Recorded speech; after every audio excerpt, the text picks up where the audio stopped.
Il est 13 h partout en Côte d'Ivoire. Vous avez choisi RTI 1 et vous faites bien. Les titres de votre journal. Le nouveau conseil municipal de Grand-Bassam a été investi hier samedi en présence du vice-président de la République, Daniel Kablan-Duncan. Avec à sa tête le maire Jean-Louis Moulot, l'équipe municipale aura pour mission de mener des actions de développement en vue d'améliorer les conditions de vie des populations. Le ministre de l'Enseignement supérieur et de la Recherche scientifique était dimanche dernier dans les locaux de Radio Côte d'Ivoire. Albert Mabritois-Keus y était invité pour parler des efforts du gouvernement en faveur de son département, notamment la réhabilitation des universités publiques. L'opposant vénézuélien Juan Guaido a appelé hier samedi à de nouvelles manifestations le 23 février pour soutenir les volontaires prêts à acheminer au Venezuela l'aide humanitaire qui afflue aux frontières. Le président Nicolas Maduro envisageant, lui, un déploiement militaire contre ce qu'il estime être une possible invasion. La CEDEAO a été créée en 1975 par l'article 1 du traité de Lagos avec pour objectif de promouvoir la coopération et l'intégration en Afrique de l'Ouest. Le traité de 1975 a été révisé en juillet 1993 et dont l'innovation est la création de la Cour de justice en tant qu'unique organe judiciaire de la communauté. La Cour de justice de la CEDEAO a pour rôle prépondérant d'assurer le respect du droit et des principes d'équité dans l'interprétation et l'application du traité, ainsi que des protocoles et conventions y annexés et d'être investi de la responsabilité de régler tout différend pouvant lui être soumis, ainsi que les différends pouvant surgir entre les États membres et les institutions de la communauté. En cette qualité, la Cour de justice de la CEDEAO est la seule instance chargée de l'interprétation et de l'application des textes de la communauté. Elle reste pour autant méconnue du grand public. Mais nous allons en savoir beaucoup sur cette Cour aujourd'hui. Le juge Berigbe Ouattara est avec nous en plateau dans le cadre du magazine du dimanche. Il est le vice-président de la Cour de justice de la CEDEAO. Bonjour, M. Ouattara. Bonjour, M. Hamza Diaby. Bienvenue sur notre plateau. Merci, M. Hamza Diaby. Nous allons nous retrouver dans 30 minutes pour échanger. Merci beaucoup. À tout à l'heure. Vous restez avec nous. Le nouveau conseil municipal de Grand-Bassam est installé. Il a été investi hier samedi en présence du vice-président de la République, Daniel Kablan-Duncan. Avec à sa tête le maire Jean-Louis Moulot, l'équipe municipale aura pour mission de mener des actions de développement en vue d'améliorer les conditions de vie des populations. Mahama Traoré nous amène tout de suite à Grand-Bassam. Grand-Bassam, ville historique, Grand-Bassam, ville touristique, Grand-Bassam, cité balnéaire et première ville ivoirienne inscrite au patrimoine mondial de l'UNESCO. Une renommée internationale quelque peu ternie ces derniers mois par des tensions politiques nées de la dernière élection municipale. La page électorale tournée, les défis quotidiens de développement refont surface, des défis communs à tous les Bassamois, toute obédience politique confondue. Quand il pleut à Grand-Bassam, on constate de l'eau qui stagne par endroits. Et puis, surtout au niveau des infrastructures routières, nous attendons beaucoup du maire. En tant que femme, on aimerait que le maire subventionne nos projets. Parce qu'on a besoin de financement pour pouvoir réaliser nos projets. Ce que nous on veut plus encore, c'est d'avoir des emplois pour les jeunes. Jean-Louis Moulot, le nouveau maire de Grand-Bassam, dit être bien conscient de la tâche qu'il attend. Investi ce samedi 16 février par le vice-président Daniel Kablan-Duncan, il s'engage à être à la hauteur des attentes des populations. Je m'inscris donc résolument dans la logique de la cohésion, de la paix, de l'unité entre les fils et les filles de Grand-Bassam, sans parti pris et sans exclusive. Je considère que c'est le moment d'appeler tous les enfants de Grand-Bassam au rassemblement. C'est le moment de faire taire nos divergences pour faire de Grand-Bassam ville historique, première capitale de notre pays, la porte d'une Côte d'Ivoire nouvelle, unie, solidaire et émergente. C'est donc le moment de tenir les 16 engagements pris lors de la campagne électorale. Ces engagements pour améliorer les conditions de vie des populations et contribuer ainsi à l'essor socio-économique de Grand-Bassam. Et pour réussir leur mission, Jean-Louis Moulot et son conseil municipal peuvent compter sur le soutien du RHDP. Le RHDP donc représenté sur place à Grand-Bassam par quelques-uns de ses plus hauts cadres. On retrouve Mahama Traoré. Place Carrefour Jeunesse de Grand-Bassam ce samedi. Près d'une dizaine de membres du gouvernement, avec à leur tête le vice-président de la République, venu investir Jean-Louis Moulot dans ses nouvelles fonctions de maire de la commune de Grand Bassam.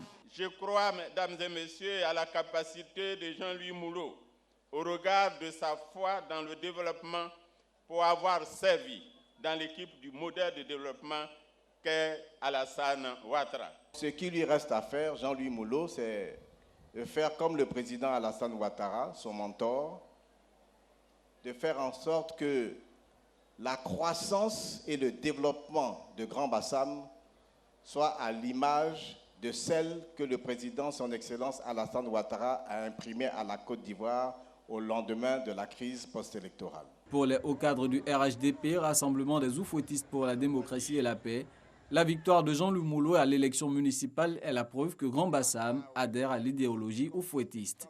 Aujourd'hui, il est à noter que cette victoire est une victoire qui marque la présence du RHDP ici à Grand Bassam et la présence du président de la République Alassane Ouattara ici à Grand Bassam. Grand Bassam veut poursuivre son développement avec le RHDP.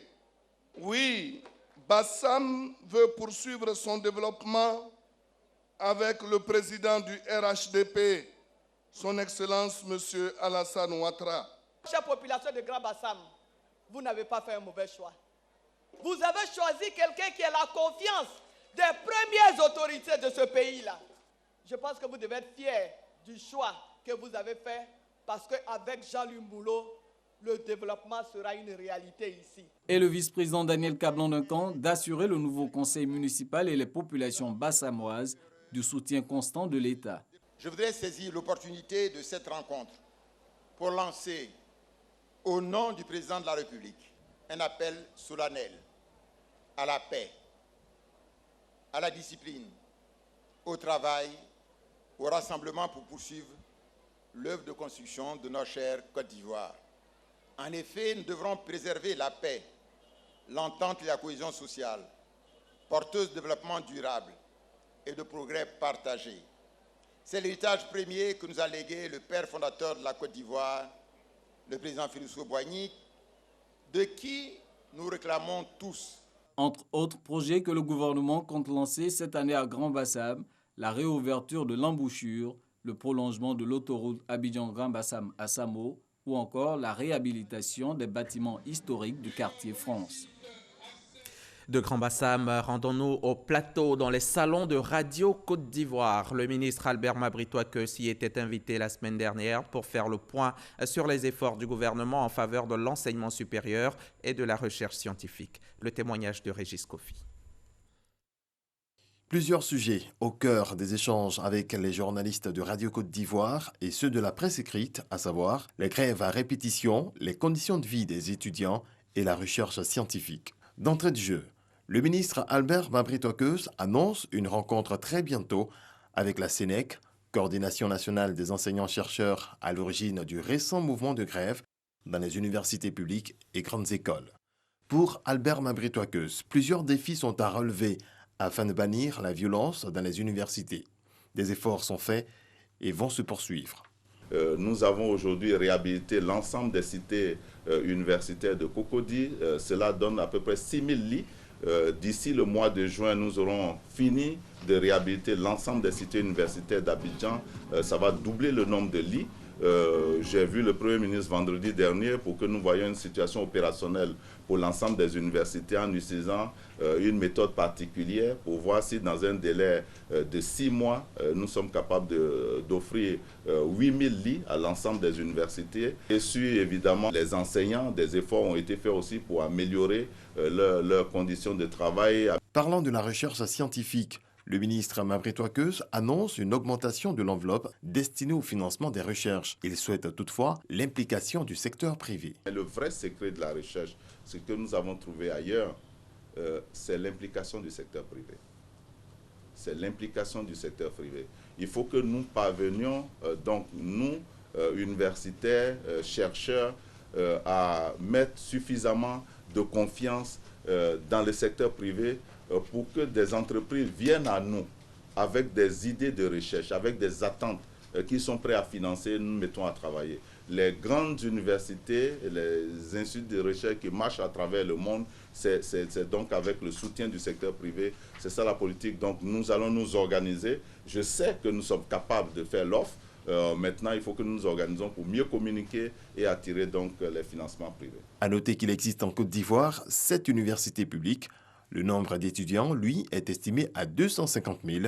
Selon le ministre de l'Enseignement supérieur et de la Recherche scientifique, le programme de décentralisation engagé par le gouvernement devrait permettre à la Côte d'Ivoire de se doter d'une quinzaine d'universités d'ici à 2025.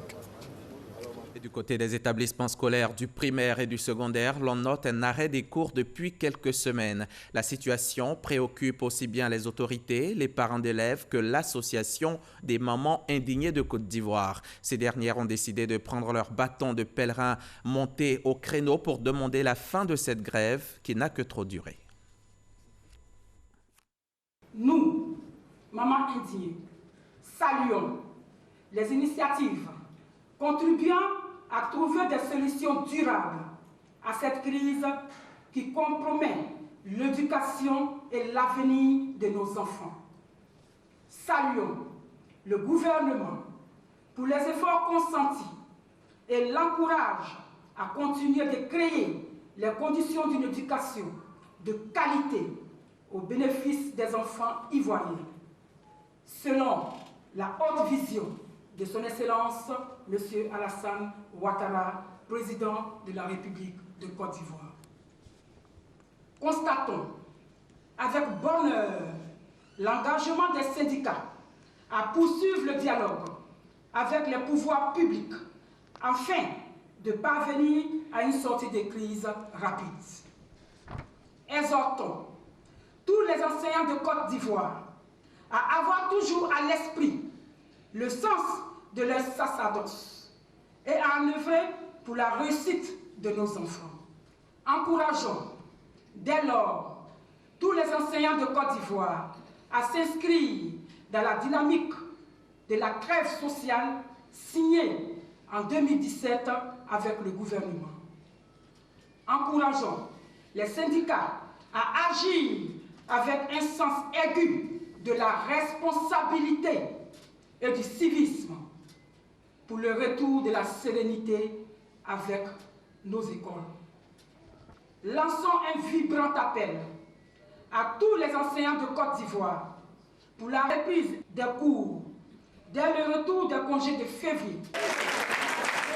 Et dans le domaine de l'agriculture, par contre, tout va bien. On parle même de la mise en place d'une bourse des matières premières agricoles pour permettre le financement du secteur, la fluidité et la fiabilité des produits agricoles. Cela pour un plus grand apport dans l'économie. Le ministère de l'Agriculture et du Développement rural l'a annoncé cette semaine aux acteurs de la bourse régionale et des valeurs mobilières, en présence de notre reporter Jean-Jacques Kwameala. Annoncé pour juillet 2020, la bourse des matières premières agricoles s'inscrit dans la mise en œuvre du programme national d'investissement agricole, PENIA 2, période 2018-2025.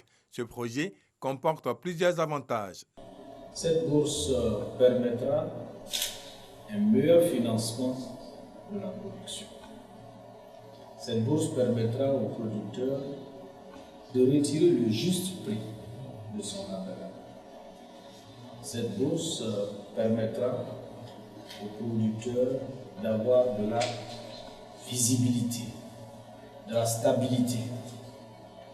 Elle permettra aussi aux transformateurs de s'assurer sur l'approvisionnement des matières premières. Donc la bourse permettra d'accélérer le processus d'installation d'unités industrielles pour la transformation des matières premières. Nous envisageons de démarrer une bourse nationale de matières premières agricoles qui s'appuie sur un existant indéniable en termes d'organisation de la filière agricole en Côte d'Ivoire, mais surtout sur des travaux qui ont été menés au cours des dernières années en matière d'organisation du système de récépissé d'entreposage, ce qui est quand même un atout majeur. Des atouts qui ont suscité une réforme structurelle qui requiert un renforcement des compétences, d'où l'importance d'inscrire les différents acteurs clés de ce projet avec les partenaires techniques, la bourse régionale des valeurs mobilières. Pour la réussite de ce projet, un programme de formation des acteurs de l'écosystème du marché agricole a été mis en place depuis le mois de février. Duré 3 mois, plus de 1000 personnes dans les secteurs publics et privés seront outillées à l'issue de cette formation. 3 produits agricoles ont été ciblés pour le démarrage de cette bourse des matières premières agricoles: le maïs, la noix de cola et l'anacarde. Face à la fluctuation du marché mondial du cacao, la Côte d'Ivoire et le Ghana, il y a moins d'1 an, ont décidé d'unir leurs forces. Un plan stratégique avait été mis en œuvre. Il ressort cependant que des producteurs ghanéens subissent des tracasseries, toutes choses que les deux parties jugent inacceptables, d'où l'envoi d'une mission de sensibilisation des forces de sécurité et de défense dans les villes frontalières de Bondoukou, Niablé et Aboissau. Les précisions de Noël Niagno. Bondoukou, Niablé, Aboissau, 3 villes frontalières de l'Est de la Côte d'Ivoire, 3 destinations pour une campagne de sensibilisation des forces de défense et de sécurité. Dans le cadre de la commercialisation intérieure du cacao, d'éventuelles tracasseries que subiraient les producteurs ghanéens de la part de nos forces de défense et de sécurité. À l'origine de ce doute, le mode de transport de production des paysans ghanéens. Le transport par voie fluviale n'est pas une trajectoire rectiligne. C'est une trajectoire, comme on le dit, sinusoïdale, où par moment on fait des incursions en territoire ivoirien et par moment le fleuve, la Tanoé notamment, se retrouve en territoire ghanéen. Et lorsque ces producteurs ghanéens sont interceptés au niveau ivoirien, il y a ce qu'ils appellent un peu les tracasseries. En réalité, il n'en est rien. C'est-à-dire que lorsque les Ghanéens, nos voisins ghanéens parlent de tracasseries sur le fleuve, il s'agit pour nous d'un simple contrôle. Parce que vous avez des gens qui sont sur le fleuve à des heures, ça peut être à 18 heures par exemple. Donc pour des questions sécuritaires, les forces de l'ordre ivoiriennes les interpellent. Et quand on contrôle leur identité, quand ils prouvent qu'ils sont des producteurs ghanéens, mais les forces de l'ordre les laissent partir, puisque généralement ils ont des cartes de producteurs. L'équivoque levé, il faut tout de même reconnaître la complexité du travail de contrôle des forces de sécurité et de défense aux frontières, surtout que la matérialité de celle-ci n'est pas évidente. Nous avons 7 bureaux. 7 bureaux, donc 7 voies légales. Mais nous avons des centaines de pistes. Nous avons des centaines de pistes. Et là, j'avoue que c'est une difficulté majeure. Vous avez je ne dis même pas des villages, mais vous avez des concessions, c'est-à-dire des cours, des maisons qui sont à cheval entre la Côte d'Ivoire et le Ghana. Donc des plantations qui sont à cheval entre la Côte d'Ivoire et le Ghana. Vous comprenez que c'est des choses qui ne rendent pas facile notre tâche. Biano est situé dans le département d'Aboissau, exactement à 84 km du chef-lieu d'Aboissau. Biano compte 41 442 habitants pour 7 villages et 2040 campements. Et nous sommes situés à moins de 30 km de la première ville ghanéenne qui est Dadiesso. Dadiesso et Biano sont comme 2 frères jumeaux parce qu'il y a une forte imbrication au plan historique, au plan économique et au plan culturel entre ces 2 localités-là. On peut affirmer que ces différentes rencontres d'Aboissau, de Bondoukou et de Niablé furent des moments de clarification et d'échange pour mieux gérer la déclaration du 26 mars 2018. Déclaration relative à la coopération Ghana-Côte d'Ivoire sur l'économie cacaoyère. Le Ghana et la Côte d'Ivoire, c'est 60% de l'offre mondiale de cacao. C'était un reportage de Noël Niagno. Renforcement des compétences des chirurgiens orthopédistes ivoiriens. Une quarantaine de médecins orthopédistes et étudiants de la faculté de médecine de l'université Félix Houphouët-Boigny de Cocody ont été formés sur l'orthopédie traumatologique. Certains patients souffrant de déficits ou handicap de la main ont également bénéficié d'interventions chirurgicales gratuites. Salima Toudia. Sabine vient de subir une double opération de la main. Voilà 2 ans qu'elle était à la recherche d'une intervention. Son opération a été suivie via un flux vidéo par 40 médecins orthopédistes venus des établissements sanitaires publics et privés et de la faculté de médecine d'Abidjan. Objectif, suivre les techniques de chirurgie du docteur Stéphane Romano. Une formation théorique et pratique sur la réparation réussie des déficits ou handicaps de la main. Les techniques opératoires diffèrent en fonction des habitudes de service Et les techniques opératoires diffèrent en fonction des personnes parce que chaque chirurgien peut avoir des particularités, certaines finesses qu'on apprend justement en fréquentant beaucoup de chirurgiens, donc c'est toujours un plus. Le premier truc que je retiens, c'est l'enthousiasme incroyable des étudiants. Ça, c'est formidable, c'est-à-dire qu'on sent une soif d'apprendre et les étudiants, les chirurgiens me parlent du manque qu'ils ont d'instruments, de fils, d'éléments d'équipement, et ça c'est vrai que c'est difficile, et pour nous c'est compliqué de faire des enseignements en sachant qu'une partie des choses que l'on renseigne ne pourront peut-être pas être appliquées tout de suite en Côte d'Ivoire parce qu'il manque des éléments et des équipements pour le faire. En partenariat avec l'hôpital américain de Paris, cette formation est initiée par une structure sanitaire privée de la place qui entend justement contribuer à l'offre de soins que propose l'État. Nous avons commencé à installer ces équipements-là. Il y a des équipements du laboratoire qui sont entièrement installés. Certains équipements d'imagerie aussi qui sont installés. Donc c'est un déploiement qui se fera au fil de l'eau. Sur 12 mois, des duos de médecins et cadres de santé devront effectuer des formations à Paris chaque trimestre afin de mettre à niveau les compétences.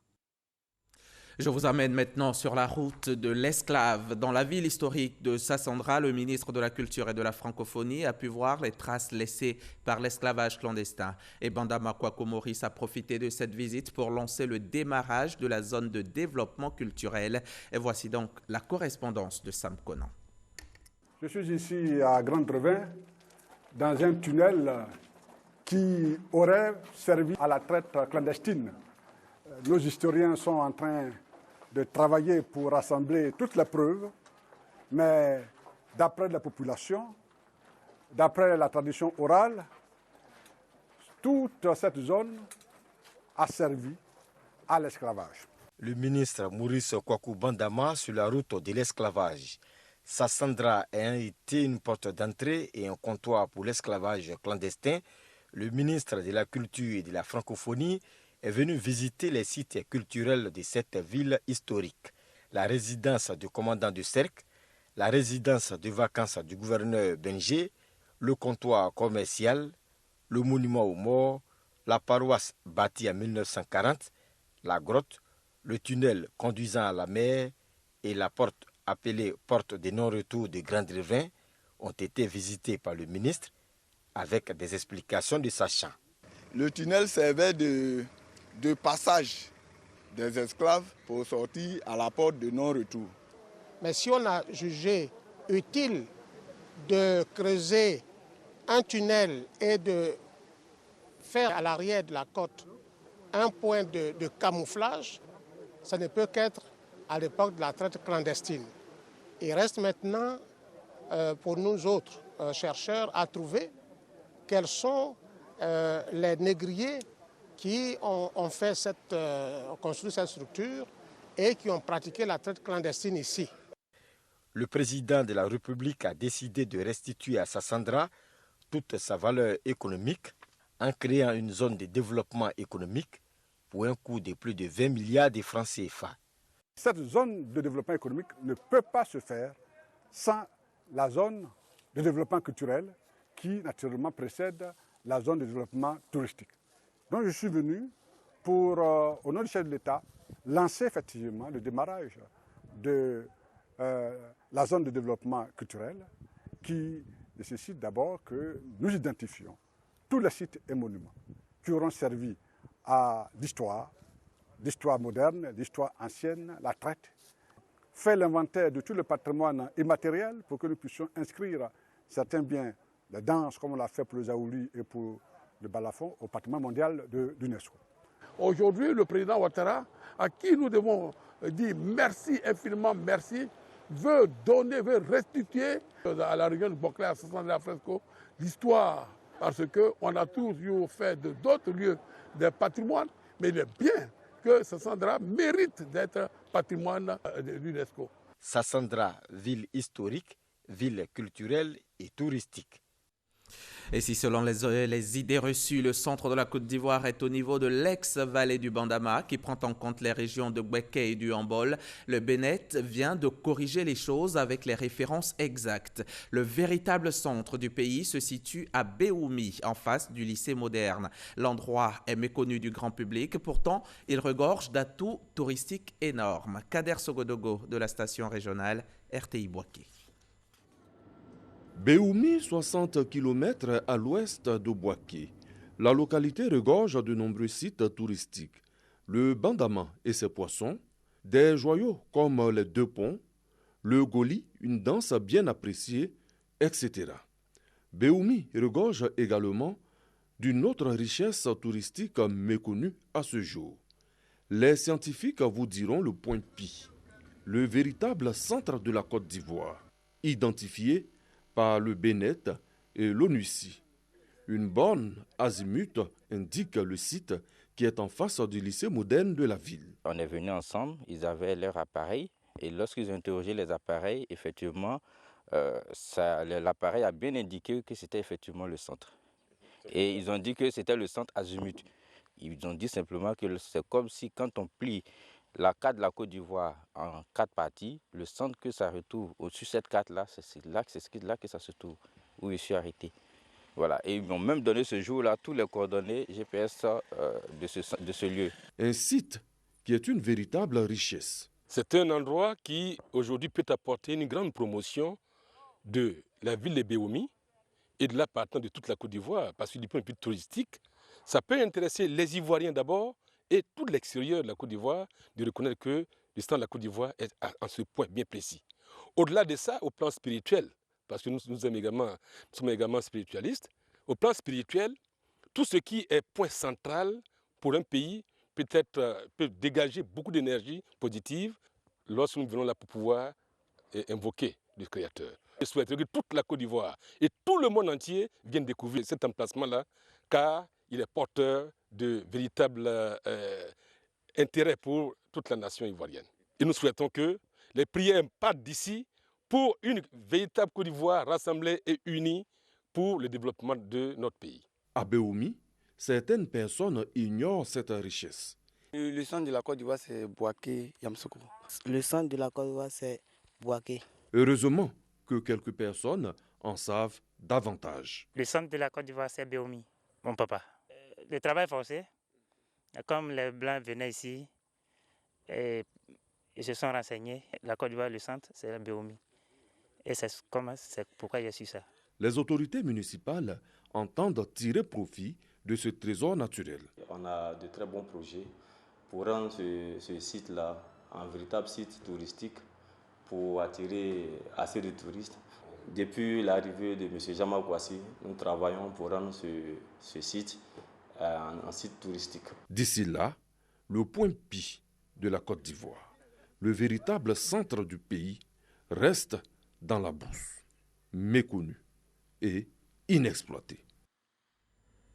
On va maintenant prendre part à la fête de la diplomatie russe en Côte d'Ivoire. Au cours de cette rencontre, les diplomates ont échangé avec l'ambassadeur russe qui a profité de l'occasion pour dresser le bilan des relations entre son pays et la Côte d'Ivoire. Reportage Ahmed Traoré dans un récit d'Alexis Ouedraogo. L'ambassadeur de la Fédération de Russie a dressé le bilan des activités de son ambassade en Côte d'Ivoire. Une année 2018 fructueuse en diplomatie, mais aussi marquée par un dialogue fluide entre les deux pays, notamment durant les votes aux Nations Unies. Grand moment pour nous, pour les diplomates russes, parce que ça nous donne une occasion de bien fêter avec les collègues et les amis notre fête professionnelle. Et bien que ce n'est pas une réception comme on organise d'habitude pour la fête nationale, nous aimerions bien quand même que cette réception soit tracée de présence de nos collègues et nos amis, d'abord du ministère des Affaires étrangères de votre beau pays, de mes collègues du corps diplomatique, voilà, des ambassadeurs à la retraite, pour bien parler de la politique extérieure de notre pays, et de nos relations diplomatiques. La fête professionnelle de la diplomatie russe a été instaurée en 2002 par l'ordonnance du président du pays. La date de la fête le 10 février est liée à l'histoire du premier département de politique étrangère de la Russie. Et je vous le disais en titre, l'opposant vénézuélien et président autoproclamé Juan Guaidó a appelé samedi à de nouvelles manifestations le 23 février pour soutenir les volontaires prêts à acheminer l'aide humanitaire américaine au Venezuela. Le président Nicolás Maduro envisageant, lui, un déploiement militaire contre ce qu'il estime être une possible invasion. Le président colombien Iván Duque a promis vendredi à Juan Guaidó de le soutenir de manière indéterminée afin que l'aide humanitaire entre d'autres au Venezuela. C'est l'heure du magazine du dimanche, notre entretien hebdomadaire d'un quart d'heure. Notre invité aujourd'hui est juge, vice-président de la Cour de justice de la CEDEAO. Beribe Ouattara est avec nous en cette mi-journée pour nous parler de son institution. Bienvenue, M. Ouattara. Merci, M. Hamza. Allons-y, on va suivre cet élément avant de démarrer notre entretien.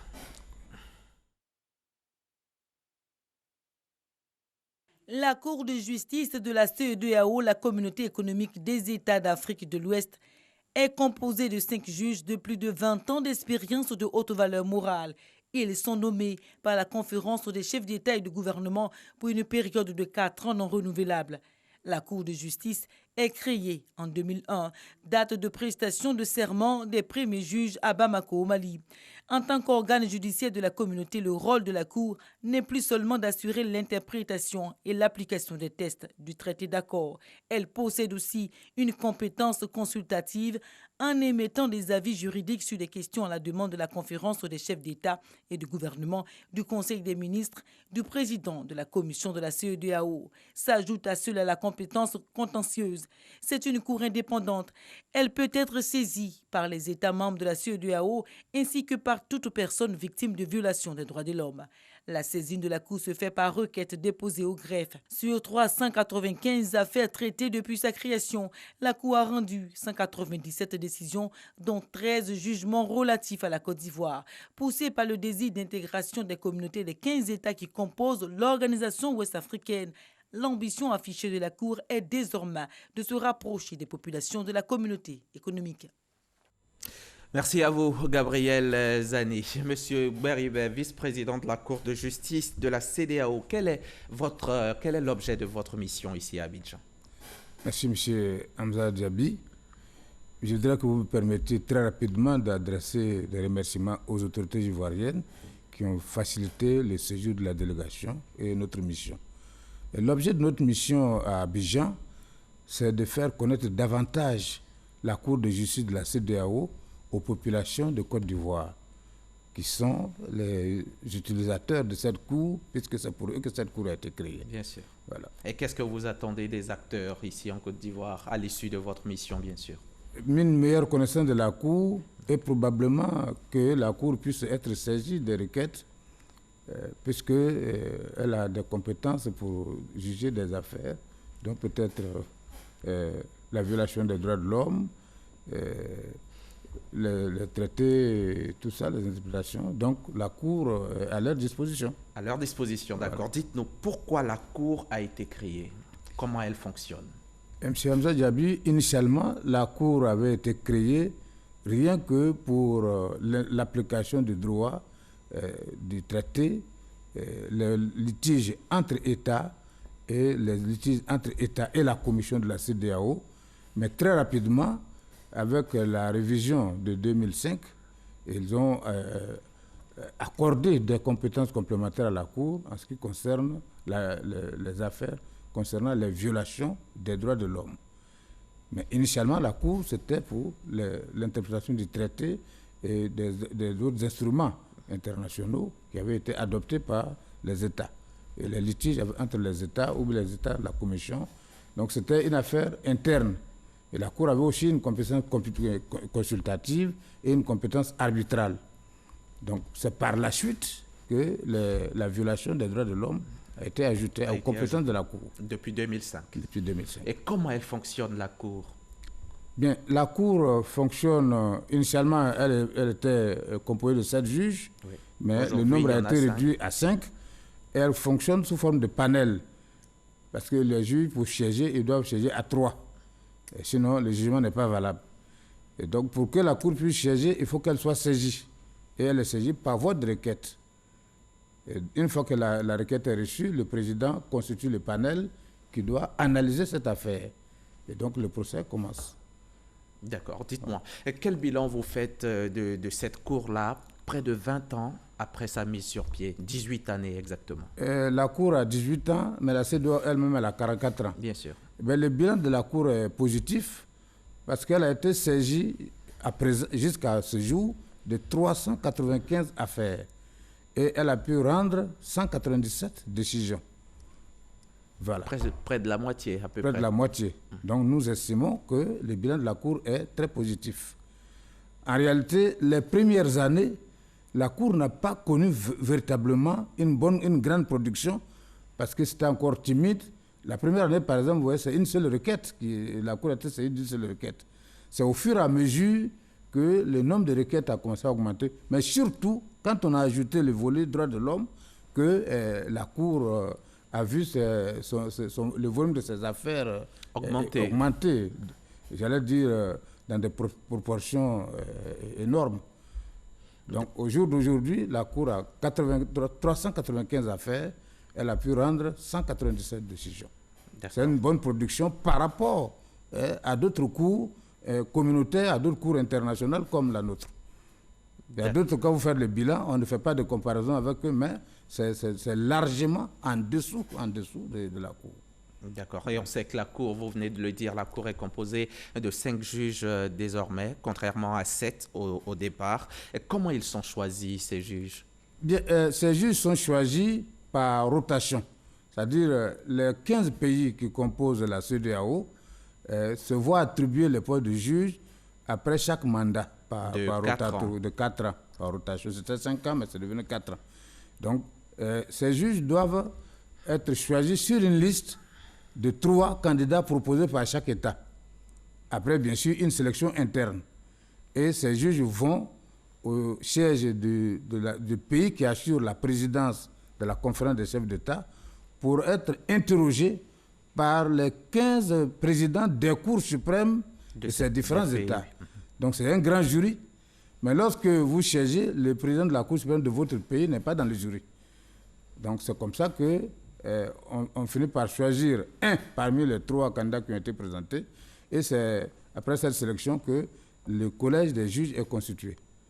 Des juges qui auront été retenus à la suite de cet interrogatoire, de ces grands jurys, qu'on appelle le conseil judiciaire. Voilà. D'accord. Et le bureau de la Cour, le bureau qui est l'instance de décision, est composé de... Initialement, il était composé de 3 personnes. Lorsqu'il y avait encore 7 juges, le président, le vice-président et le doyen des juges. Et ça, c'est supprimé maintenant. C'est supprimé. Maintenant, le bureau est réduit à 2 membres, le président et le vice-président, qu'on appelle le management. D'accord. Et voilà. La Cour comprend aussi 3 départements. La Cour, oui. 3 départements. Le département, quels sont-ils, ces départements-là? Et puis, quel rôle ils jouent exactement? Il y a le département de la recherche, il y a le greffe, et puis il y a l'administration, la direction des ressources humaines. Et puis, donc ça, ce sont des... Le véritable collège, c'est le collège des juges qui compose la Cour. 5 juges. Les autres départements sont des départements administratifs de l'administration. Mais c'est surtout la recherche qui aide le collège des juges. Dans les différents procès. Le greffe, lui, il gère les procédures. Voilà. Donc, voilà. Dites-nous, monsieur le juge, vice-président de la Cour de justice, dites-nous, quelle est la compétence de la Cour? La compétence de la Cour de justice de la CEDEAO, quelle est-elle? Alors, on peut répondre à cette question de 2 manières. De façon classique, la Cour était compétente pour les procédures concernant les États entre eux, ou bien les États avec la Commission, le personnel de la Commission contre la Commission. Ensuite, la Cour avait un rôle de compétences consultatives. C'est-à-dire que la conférence des chefs d'État, le conseil des ministres ou tout autre organe pouvait la saisir pour qu'elle donne un avis consultatif sur une procédure ou bien sur l'interprétation d'un texte, le traité par exemple. La Cour avait également, en attendant la mise en place, puisque le traité avait créé aussi un tribunal arbitral, en attendant que ce tribunal-là rentre en fonction, la Cour avait aussi des compétences d'arbitrage. Voilà un peu les compétences. Mais de façon plus spécifique, outre ces procès, il faut dire que la Cour a également les compétences pour les violations, les procédures relatives aux violations des droits de l'homme. Donc, vous voyez qu'il y a 2 façons de répondre à la question. Si on prend la compétence classique, voilà ce que ça donnait. Maintenant, de façon plus spécifique, quand on rentre dans le droit, il y a aussi ces compétences. Et qui peut saisir la Cour? Alors, c'est toute personne... Physique et morale. Physique et morale. Parce que le texte ne dit pas personne physique. Donc, toute personne Donc la jurisprudence a estimé qu'il s'agit aussi des personnes morales. Exact. Qui estiment que ces droits ont été violés peut saisir la Cour pour faire valoir ses prétentions. D'accord. Donc c'est toute personne, à la fois les personnes morales et les personnes physiques. Et puis c'est quoi les limites? Les limites à la saisine, par exemple, directe de la Cour par des personnes physiques ou morales? Bon, la Cour peut être saisie à tout moment. Notre Cour est compétente, même lorsque le procès est pendant devant d'autres juridictions. Mais la seule condition, c'est qu'il ne doit pas s'agir d'une juridiction internationale également compétente pour connaître l'affaire. Par exemple, si vous saisissez la Cour de Tanzanie, la Cour d'Arusha en Tanzanie, et que vous venez saisir la Cour de la CEDEAO, cette Cour-là va rejeter votre requête parce que la Cour de Tanzanie est également compétente pour les violations des droits de l'homme. D'accord. Et puis, c'est dire qu'une affaire déjà en instance devant un autre tribunal international ne peut pas faire l'objet d'examen. Si ce tribunal est compétent pour connaître de l'affaire. D'accord. Si vous saisissez la Cour de la CEDEAO d'une requête pour violation des droits de l'homme, alors que l'affaire est déjà pendante devant la Cour de justice et des droits de l'homme de la Tanzanie pour violation des droits de l'homme, alors la Cour de la CEDEAO va déclarer votre requête irrecevable parce que la Cour de Tanzanie est également compétente. Mais si c'est une autre juridiction qui n'est pas compétente, c'est une condition possible. Cumulative. Bien sûr. Bien sûr. Mais il faut préciser que la requête qui saisit la Cour ne doit pas être anonyme. Oui. Il faut que l'identité du requérant soit clairement indiquée. Bien sûr. Et puis l'affaire ne doit pas être pendante devant une autre juridiction internationale également compétente. D'accord. Voilà. Et quelle est la procédure? La procédure de la saisine de la Cour de justice de la CEDEAO? La procédure se déroule en deux phases. Il y a la phase écrite et puis il y a la phase orale. Une fois que le requérant a déposé sa requête, la procédure est programmée et donc on donne la date de l'audience, la date de la comparution et les parties échangent leurs écritures. Une fois que elles ont fini d'échanger les mémoires, les conclusions, toutes les pièces dont elles entendent se prévoir dans le procès, alors on va à l'oral. La partie orale de l'audience, c'est juste pour entendre les parties, leurs avocats ou... parce qu'il faut ajouter, il faut savoir que les parties elles-mêmes ne comparaissent pas. Ce sont les agents absolument qui en lieu et place c'est des très parties important à savoir. Oui. Les parties sont représentées devant la Cour, soit par les agents qu'elles ont désignés et qu'elles ont mandatés pour les représenter, ou bien par les avocats. Bien sûr. Qui prennent la parole à leur place. À leur place. Les arrêts de la Cour sont-ils définitifs? Les arrêts de la Cour, naturellement, parce que cette Cour n'a pas une juridiction au-dessus d'elle. Oui. Donc, elle statue en premier et dernier ressort. Il n'y a pas possibilité d'aller en appel, de pourvoi en cassation. Il n'y a pas de recours possible contre les arrêts de cette Cour-là. Donc, ces arrêts sont définitifs et exécutoires. Le texte dit même qu'ils s'imposent à tous les États et les États sont tenus de les exécuter. D'accord, les arrêts sont définitifs, mais si on découvre après que vous ayez prononcé, si on découvre après des faits nouveaux qui étaient méconnus au moment du prononcé... Oui, ça, ce n'est pas un pourvoi en cassation ni un appel, on appelle ça une révision. Donc on engage la procédure de révision contre l'arrêt de la Cour. À ce moment, l'affaire revient et la Cour examine les faits nouveaux. Si ces faits-là auraient pu influer sur la décision, à ce moment, on rectifie et on va dans ce sens. Si tu trouves que l'autre partie avait caché des documents ou des faits qui, s'ils avaient été connus, la Cour aurait statué autrement, c'est en ce moment-là qu'on fait droit à la requête et puis on révise. Pourquoi on ne parle de procédure de révision? On révise la décision. Il y a aussi, peut-être qu'il faut le dire, une décision est rendue et puis la partie qui a gagné ou celle qui a perdu s'est rendue compte qu'il y a une erreur dans la décision. Ça peut être une erreur matérielle de nom, ça peut être de chiffres.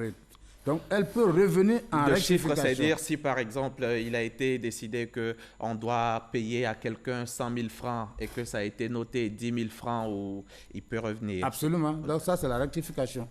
C'est les deux procédure qu'on peut exercer contre les décisions de la Cour. Sinon, il n'y a pas moyen de faire appel, il n'y a pas moyen de faire pourvoi en cassation. La Cour statue en premier et dernier ressort. Ces décisions sont définitives, exécutoires, s'imposent aux États qui se sont engagés à les respecter et à les exécuter. Et chaque État doit désigner en interne l'autorité chargée de l'exécution des décisions de la Cour. Merci. Merci, M. Diaby. Monsieur Ouattara, merci beaucoup. Monsieur Gberibe Ouattara, vice-président de la Cour de justice de la CEDEAO. Je rappelle que vous êtes en tournée de sensibilisation dans la sous-région et votre équipe est à Abidjan depuis le 14 février pour nous instruire sur les compétences et les activités de la Cour de justice. Merci encore d'être venu. C'est la fin de ce journal. Vous pourrez le revoir sur notre application RTI Mobile et RTI.ci. Merci.